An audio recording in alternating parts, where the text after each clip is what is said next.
Welcome back to Ask a Scientist. We have a question from Nicole for Dr. Magali Houde. She would like to know more about pollution in the Arctic. Bonjour tout le monde. Hello everyone, I hope you're doing well. Yes, I'm in the schools. My name is Nicole Willard, I'm a laboratory technician, and I was wondering, in the Arctic, is there a specific pollution bioindicator, for example, phytoplankton, that is more abundant when there is pollution? I look forward to hearing from you. Thank you. Merci. Interesting question. Our research scientist, Dr. Magali Houde, studies the effects of pollution on the aquatic ecosystem. Dr. Houde, this one's for you. Thank you, Nicole, for your question. The Arctic is indeed a region greatly affected by pollution. Contaminants can come from local sources, such as community wastewater, or can be transported on long distances through the ocean and the atmosphere from southern regions.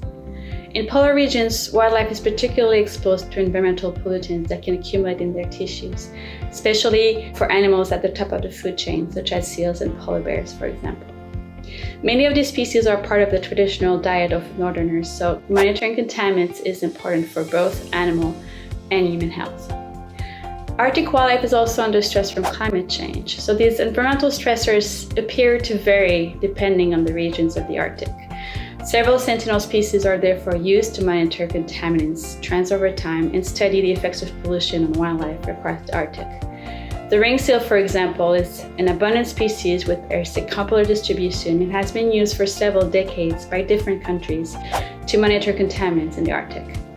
In addition to seals, the Canadian government monitors pollutant in several species of fish, seabirds, whales, polar bears as part of the Northern Contaminants Program. A strong element of this program is a collaboration with Arctic indigenous communities who are in the best position to identify any changes to the Arctic ecosystem. So in summary, the Arctic situation is very complex and requires the monitoring of several sentinel species to help us understand the situation in order to better protect this unique environment. I hope this answers your question. Well, there you have it. I hope this helps you understand the effects of pollution in the Arctic just a little bit more.